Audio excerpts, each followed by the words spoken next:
Good morning, folks. So a bit of a faux pas there. So I'm sitting in my office thinking, right, what am I going to be talking about this morning? I had an agenda here. We've had lots of news stories coming through recently. We've had the Uber case yesterday. We've got two big tax things coming through the network.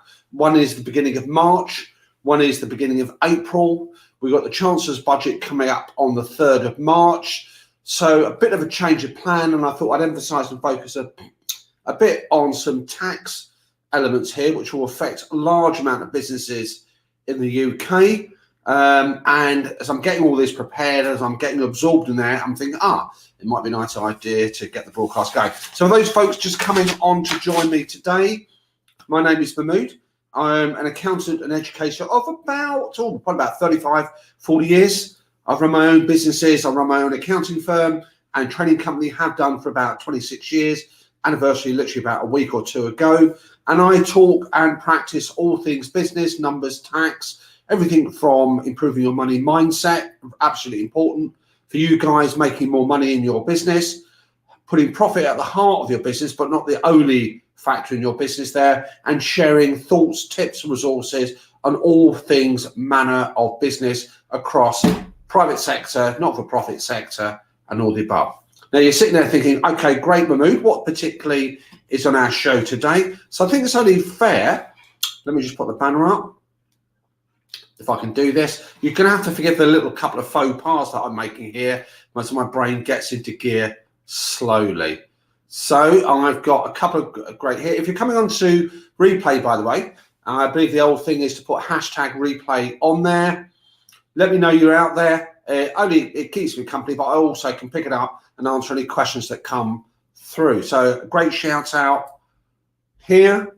So Karen, good morning to you. Hope you are well. So it's great to see some company there. And I can see my friend and business partner here, wonderful woman, Jo North here. Jo, yeah, good morning to you. Meaty topics indeed. So tax, not necessarily everyone's cup of tea, but whatever you do in life, you can't escape it. So the tax topics and the meaty topics here, I'm going to have a guide through. I've got some more resources and topics, information to share with you. Something called the domestic reverse charge. All these tax terms, by the way, are never really what I call cuddly one here. In essence, it applies to the construction industry and it involves VAT. So we're going to have a look at that. And that is the one, by the way, that actually kicks in on the 1st of March 2021. It has been delayed, by the way. So this was on the agenda. It's been delayed twice in its history since it first came about. There is no sign of the government yet changing its mind. So on the 1st of March 2021, a initiative, if you can call it that has been delayed is coming into being. And it's going to have an interesting impact on the construction industry. There is a secondary charge. Now, it's called by HMRC Off Payroll Working. So it's a bit of an emotionally charged title, in my opinion. Most people commonly know it as IR35. And actually, April 21, by the way, which is when it gets introduced. Again, this has been delayed, deferred in terms of the private sector. The public sector being exposed to these reforms since 2017. IR35 has its 20th anniversary, its 20th birthday this April 21. So that's quite ironic. We also had the Uber case recently. For those of you who might know Uber by actually using the taxes, it's part of this thing that we call, well, when I say we, I don't call it, other people call it the gig economy. And that's effectively largely shifting responsibility for the individuals who provide services to your business and making them all self-employed, quote unquote, not deducting PAY or NIC on the grounds that those individuals supplying services to you are, from your perspective, self-employed. And the courts basically kicked that into touch and said, Uber, that's not quite right. Uber appealed against this twice. It went up to the Supreme Court, and the Supreme Court basically said Uber drivers are actually not self-employed, they're actually workers, and they're entitled to the rights that workers would get. It did focus on a particularly core group, by the way, back in 2017 and 16, I think it was, of workers that were actually classified as self-employed by Uber.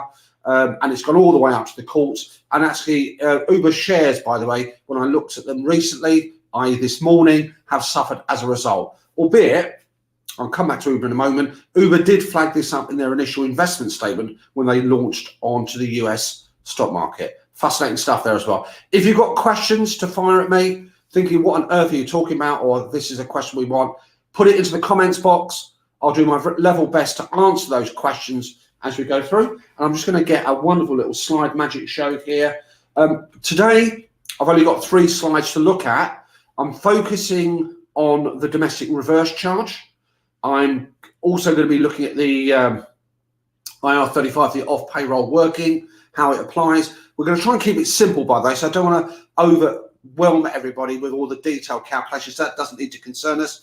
If you're in business, if you are within one of these 2 brackets, let's make it simple. And what do you need to do? How does it apply? And what we need to do going forward. I would say as a cautionary tale towards the end of it, I'm going to mention just in passing the budget that's coming up on the 3rd of March, 2021. I think in terms of recent events, in terms of a £270 billion furlough bill, in terms of taxation, there's a few interesting things coming out. I will be covering the budget when it arrives. My own personal view would be, I'm going to mention coronavirus and self-employed at the end. As I mentioned in broadcast previously about self-employed grant, lots of self-employed individuals unfortunately slip through the net on the grounds of criteria. I think there's less argument now being able to be put forward by HMRC and the government as to deny a tranche of self-employed people there. So as I've been, Rishi's obviously not contacted me directly, there will be good grounds perhaps to include more people in the self-employed grant, number 4, and other potential things here. So let's crack on, shall we, everyone? All right, let's have a look. So what I'm going to do, everyone, is I'm going to, first of all, whizzy some magic. We're going to get the slides shut in the background. If I was organised, by the way, I would have had these done at the beginning. Now, I'm going to look at, first of all, I want to talk about what's called the domestic reverse charge. I've got a little flow chart to show in a moment. This is information I've already shared with clients of ours. We've talked to them and started having conversations with them about the domestic reverse charge. If you're coming onto the broadcast, by the way, and what we're talking about affects you and you're not part of our client family, then by all means, join our mailing list, drop me a line, and we're more than happy to share some of the resources with you. Obviously, some of the others are obviously for client information only. But again, in that caring, sharing moment here, I'm sure we can share some resources with you to help you along the way. Now, effectively, let's have a remind ourselves, first of all, about VAT, how it works, because the reverse charging mechanism is already in existence in the UK VAT and also in other countries around the world. So here's how it works. So let's imagine business A supplies services to business B. Now, currently, business A, if it is VAT registered, would raise an invoice for its services and VAT, let's say at the full 20% rate, and that invoice would go to business B. Business B, assuming it's located in the United Kingdom, will get the invoice from business A and then say, okay, thank you very much. I've got an invoice from you for, say, £1,000 plus VAT, £1,200, and I'll transfer £1,200 into your business bank account. When it comes to preparing the VAT returns, business A would prepare its VAT return. It would declare the £200 worth of VAT it charged to business B, and it would pay that VAT accordingly, offsetting any VAT it itself has paid on supplies. Business B, on the other side of the equation, when it does its VAT return, it would tot up how much VAT is charged on its supplies to its customers, deduct the £200 it's paid over to business A, end of story. Now, all reverse charging is doing, he says all, is shifting the burden. And it says a supplier, where normally they would collect the VAT from business B and pay it over, all that responsibility now shifts onto the burden of business B. So business B would receive an invoice for £1,000. There would be no VAT charged on that. There is some wording which we'll look at in a moment.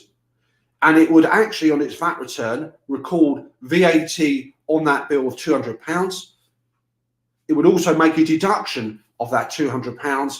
There's no cash that changes hands, by the way, but it would show the entries of VAT that A would have normally charged, deduct the VAT that itself would have charged. So in cash terms, money leaving the bank account is absolutely zero. And that's what's called reverse charging. It currently applies, for example, when you supply services into, say, into the EU, business to business, then reverse charging applies in that situation. I'll provide a link at the end, by the way, that if you're interested in exploring a bit more about VAT and reverse charging, I'll provide a link to blogs that we've written before. Now, some great question here. What I'm going to do, I'm just going to flag up a question from Aileen here, and we'll address it later on. I think it's a great question. So let's have a look at there. Yeah, that's a great, interesting point there, Aileen. And what, having worked in universities before, so in a former life, having been working in universities, teaching, I haven't taught in universities for a while, but in the teaching professional universities, they take a particular approach. They're considered what I call public sector. That's a great question. I'm going to pick it up again here, but you're right. It can be very top heavy. I've got clients of mine already, by the way, who are within the umbrella of having their own companies, providing services to clients. And now with the new rules, which we're going to talk about in a few minutes time, they're now being decided that they're actually now going to be put through the payroll. So great question. Now I'm going to come back to that later on. Now, what I want to do is to look at the domestic reverse charge as it applies to the CIS scheme construction industry. What I've done in my good old blue piece of file stage is, here's one I prepared earlier. So let's share the screen. I know this isn't very Netflix standards, by the way, everyone. So it's, but it's there. Let's get the screen done. How are we going to do it? There, that looks nicer. Does that look nicer? Oh, that looks much nicer. So obviously my production assistants and directors have been absent, so you're relying on good old me managing this technology. So what I've summarized here is how the CIS, now it's called the domestic reverse charge. Again, effectively what it's trying to say is that where the rules apply, and here's a nice little flow chart I'm going to go through, then effectively your customer is the one who accounts for the VAT. And it goes through a series of steps. So question number one, your business, first of all, are you currently VAT registered? If the answer is no, and you're not VAT registered, then you just raise your invoices as per normal. So you raise your invoice, let's say for £1,000 worth of electrical work, plumbing work. If it's within the CIS scheme, you invoice that to your client. Your client receives that invoice as per normal and processes that invoice. Typically, as a heads up, if you are not what's called a gross certificate, then your client will deduct the rate of CIS, 20 or 30%, and remit that back to you. Full stop. So there's no VAT issue. This new scheme that kicks on the 1st of March does not apply to you. Number two, are you making supplies within the CIS scheme? So typically, are you providing construction services? So these are things like from electrical, plumbing, plastering, those normal activities that are classified as construction activities. Now, HMRC and myself, I can provide you a full detailed listing, but ask yourself the question, do you operate within the CIS scheme? And CIS, by the way, stands for Construction Industry Services. If the answer is no, then again, you apply the normal VAT rules. So typically, if you're a surveyor providing, surveying services to your end client, if you're a landlord providing rental services, then you aren't making supplies within CIS, so you invoice as per normal. So far, this new scheme, albeit it's a deferred one, doesn't apply to you. Now, the next question, is what you're supplying normally charged at the standard rate, which is typically in the UK 20%, that's the current rate. Watch out for the budget in a couple of weeks' time, but at the moment, the standard rate of VAT is 20%. There is a smaller rate of 5%, but let's assume a 20% charge. Now, if you currently supply services for which you add 20% onto your invoice, or you supply services at a reduced rate, then the rules apply to you. So we're on another yes. If the answer is no, you apply the normal VAT rules. Now, the next question is your customer, the one you're providing services to, actually also registered for VAT? Now, you might quite understandably say, well, I haven't got a clue, really. I've never asked them the question. And there's some housekeeping that's got to be done, which I'll mention at the end. So you need to be able to establish whether your business, your end customer, is actually VAT registered in the UK. If they aren't, then you carry on invoicing as per normal. So you could be, let's say, a business that's supplying, let's say, plastering services or plumbing or electrical services. You operate in the construction industry. You do some work for a client. The client themselves could be a small-scale builder, not registered for VAT. So you add VAT in the normal way, end of story. So this is typically what's called a B2B or business-to-business transaction. Your end client has got to be VAT registered. This only applies to the UK, by the way. So if you provide services outside the UK, this new scheme, when I say new scheme, it's delayed scheme, doesn't apply. So it's about UK businesses to UK businesses. It's UK VAT registered to UK VAT registered. Now, here's the interesting thing. Is your client what's called an end user? So typically, you provide construction services to a contractor, and that contractor then does more work on that building and then supplies those services on. Maybe they adapt the building, modify the building, and they then supply that on to their end client. Now, if they are an end user, then you effectively don't apply the DRC scheme. So here's a nice little handy flow chart that you've got to go through to ask yourself, does that apply? Now, just some housekeeping tips before we move on to IR35. Make sure your software systems are configured and structured to take care of this. So it's not just a question of saying, oh, this applies to me. There are some housekeeping, there's some system changes that HMRC would expect of you. Now, for all our clients who are plugged into the cloud, so for example, it's not the only one in town, but preference is Xero. Xero is configured to take care of the domestic recharge scheme. Secondly, make sure you clearly identify. So there's going to be some contacts you're going to make with your customers to identify, are they end users? Are they VAT registered? And you need to get that confirmed. And we've got time on our hands. So what is it today? It's the 20th. So you've got 8 days to actually get that sorted. So if you haven't done it yet, get your house in order, get that sorted. Again, if you're having challenges or problems, drop me a line, DM me, drop me a line at the office. I'm sure we can help you out here. So that's the DRC scheme. Again, at this moment in time, there's nothing I've read, and I checked everything this morning that says this scheme is going to be further delayed. Well, that's number one. Now, let's have a look at the second one. And this is something that Aileen herself flagged up. And this is IR35. Now, what I'm going to do first of all, let me stop sharing for a moment. Let me just talk to you about what this IR35 is. I'm going to give you a bit of background. I'm going to give you an overview of what it refers to. And then we're going to see how this new scheme will affect you from the 1st of April 2021. Now, this has been delayed a couple of times. It has been rolled out, by the way, in the public sector already. And when I say IR35 changing, the essence of what's called the personal service company rules haven't changed. It's about who takes responsibility for applying the rules. So here's the background. Now, 20 years ago, typically the cases that came out to effectively describe the IR35 is focused on people supplying their services through what's called a personal service company. And what we had historically, pre-April 20, this is in the world of football, the world of entertainment. Typically, we had situations where an individual would work for, and the government quoted BBC in there and football clubs, that you have somebody who was acting, for example, as a senior management team at the BBC. The BBC got a bit of a kicking for this one. And what they did, they turned up, they did their job role as the working for the BBC.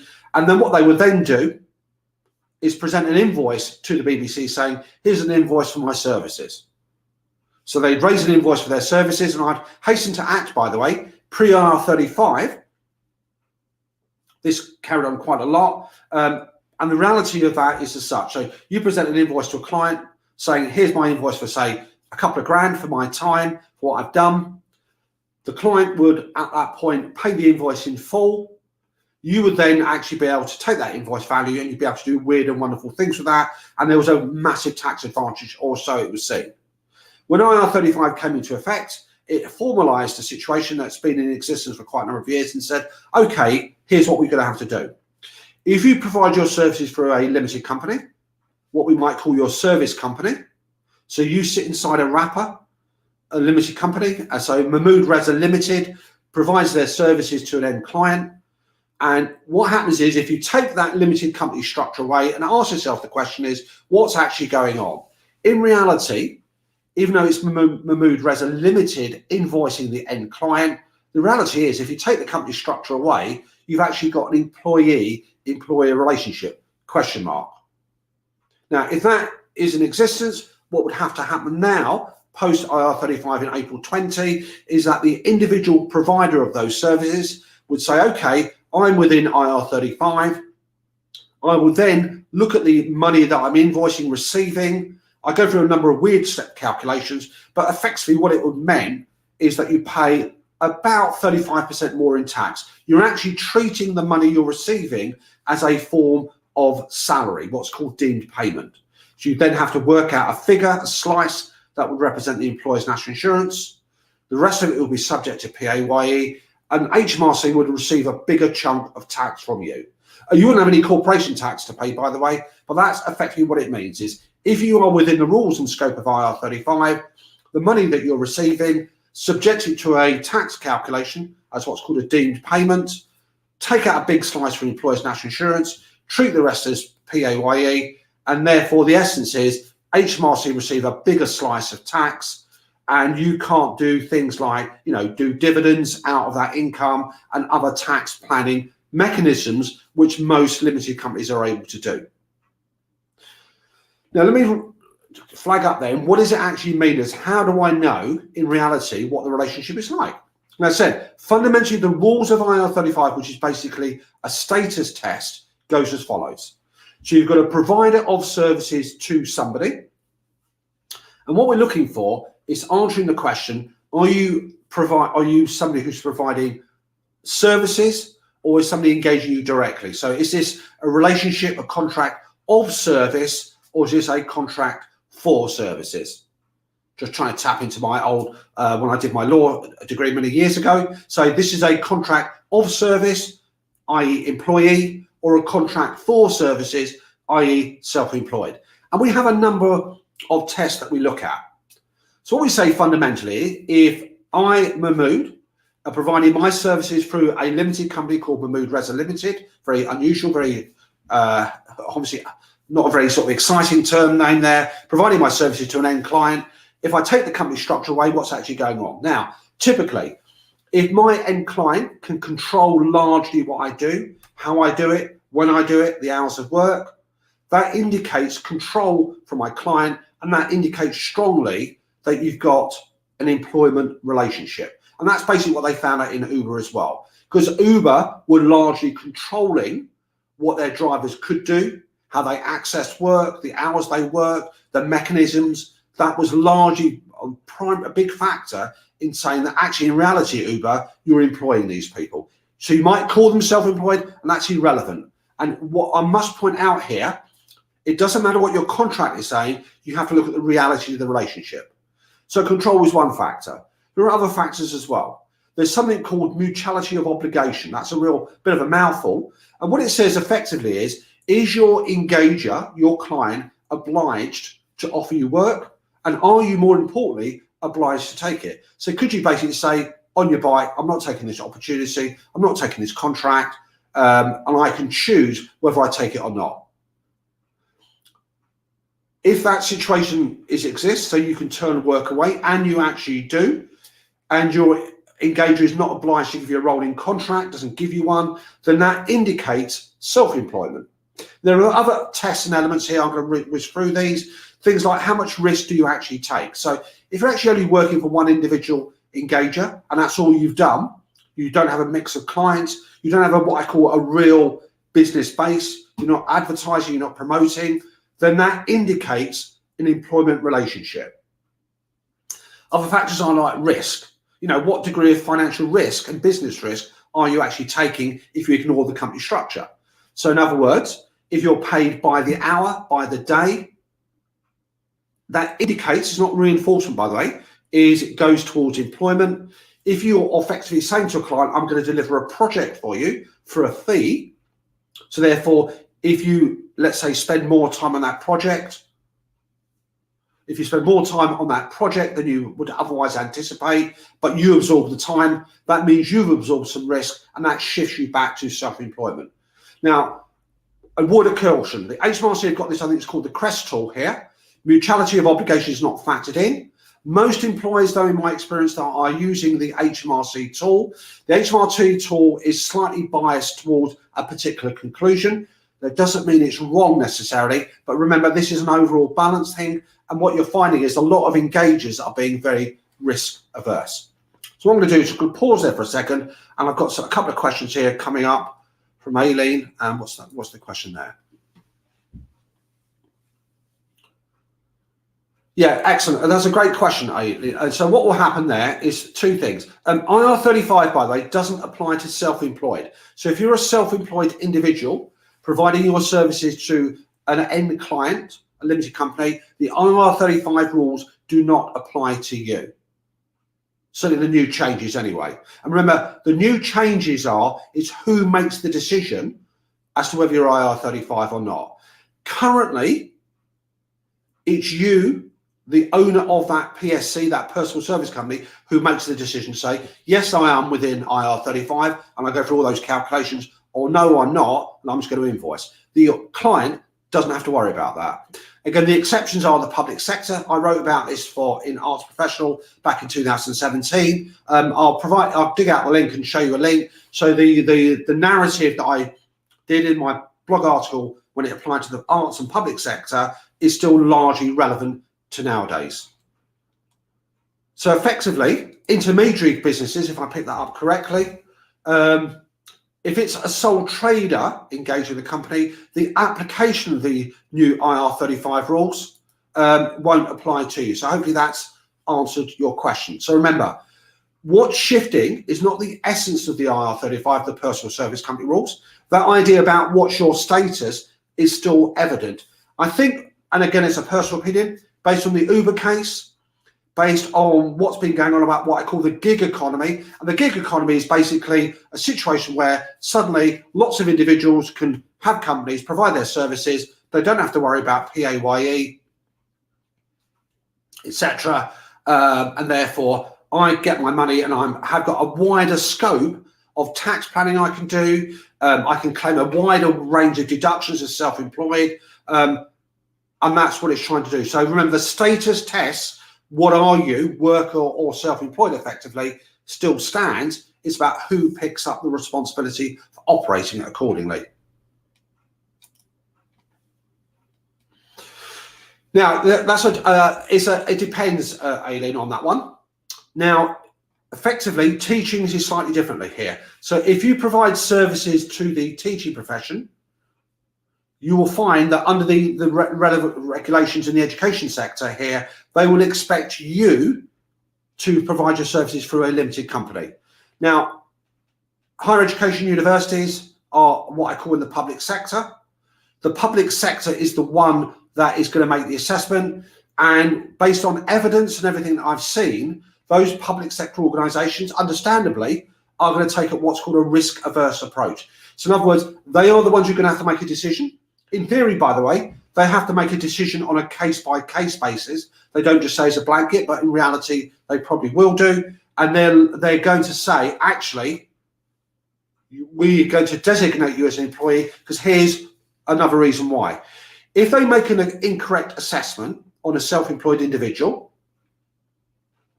and they say, okay, we'll pay your invoice, if it subsequently transpires that they've made the wrong decision, what will happen is that the burden for that unpaid tax falls back on the engager, the universities, and they potentially will pick up a very hefty bill.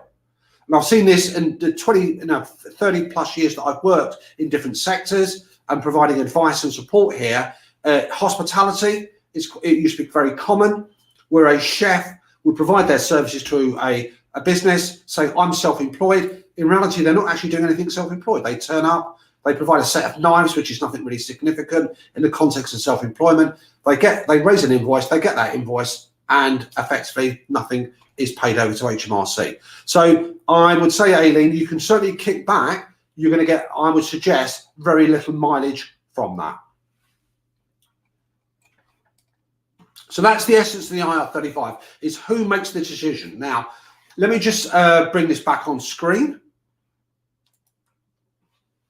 Now, remember, this is the responsibility for determining the IR35 status. It's not changing the actual content of IR35.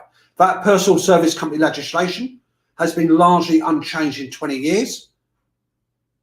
It may change on the 3rd of March, but, let's watch this space. I just think with everything that's going on, it's an area on status that is really somebody's got to grab it by the scruff of the neck. I was going to say something else there, and actually put it right and actually clarify what's going on. And what you're finding is that the lines are very blurred these days between what I call self-employment, running your own business, taking that risk, and then having those rules that apply, or being classified as an employee and a worker. And there is a shift to the government and other bodies trying to make everybody who runs a business as though there's very little risk involved. The reality is slightly different, but unfortunately we have to deal with what's in front of us. We have to deal with the world as it's happening, not the world necessarily, certainly in tax terms, as we would like it. Those changes are slightly more involved. So here's what happens. Now, who makes the decision? It depends on who the end client is. So if your client is in the public sector, so charity, public sector organisation, they are the one who make the assessment on your status. They are the one who deducts PAYE and NIC off your invoice effectively. And that's applied from the 6th of April 2017. Now, again, I wrote an article on this in Arts Professional, one of the leading management publications in the UK. I mention that for two reasons. One, there's some content out there I'm happy to share with people. Number two, we've got experiences from that sector and how that is bedded in. There has been some impact on that sector, but largely the sector is still going. So even though it's going to be a major bit of pain if it's rolled out, there is going to be some migration perhaps and some job losses. It'd be interesting to see what goes on here. And thirdly, just to showcase that these principles that we're talking about goes across sectors. I've worked in that arts sector for about 30, 40 years now as an advisor trustee. I've worked in the private sector for an equivalent period of time. And for me, you'll find there's a lot of similarity between them, albeit some nuances of difference. Now, from the 6th of April 2021, if your client is a large or medium-sized business in the private sector, typically over £10 million worth of turnover, over 50 employees, balance sheet about £5 million. If it meets two of those criteria, then it is the one who makes the determination on your status. Now, I've already had some clients of mine, in terms of the clients they work for, their end clients, they're classified as large or medium size. Those clients have determined the fact that they've made the conclusion that those contractors providing their services are actually caught within IR35. And what they said to them is just two things. Is one, basically, we're not going to pay your invoices in full, and you either provide your services through what's called an umbrella company, which I'll explain in a moment what that is. Effectively, we will not allow you to have an invoice paid in full. Now, without going to the details of those individual clients, what that means is they have to go through an umbrella company. The umbrella company, largely, by the way, is somebody who manages the payroll for the client. So think of it like an employment agency. So I want to use somebody providing typically like IT services. What happens is I go to an agency because I can't be bothered to, and I don't have the time or the capacity or the budget to employ people individually. So I go to an agency and say, I need some workers.